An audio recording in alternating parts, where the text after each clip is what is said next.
December 23ರಂದು Aland ಪಟ್ಟಣದ ಶ್ರೀ ಕಾಳಿಕಾದೇವಿ ದೇವಸ್ಥಾನದಲ್ಲಿ ಅಖಿಲ ಕರ್ನಾಟಕ ವಿಶ್ವಕರ್ಮ ಮಹಾಸಭಾ ಬೆಂಗಳೂರು, ಅಖಿಲ ಕರ್ನಾಟಕ ವಿಶ್ವಕರ್ಮ ಮಹಾಸಭಾ ತಾಲೂಕಾ ಘಟಕ ಆಳಂದ ವತಿಯಿಂದ ಹಮ್ಮಿಕೊಂಡಿದ್ದ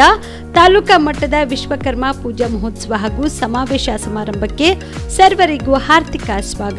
ಸ್ವಾಗತ ಕೋರುವವರು ಬಸವರಾಜ್ ವಿಶ್ವಕರ್ಮ, ಅಖಿಲ ಕರ್ನಾಟಕ ವಿಶ್ವಕರ್ಮ ಮಹಾಸಭಾ ತಾಲೂಕಾ ಅಧ್ಯಕ್ಷರು ಆಳಂದ ಮತ್ತು ವೀರೇಶ್ ಎಂ ವಿಶ್ವಕರ್ಮ ಯುವ ಘಟಕದ ತಾಲೂಕಾ ಅಧ್ಯಕ್ಷರು ಆಳಂದ್.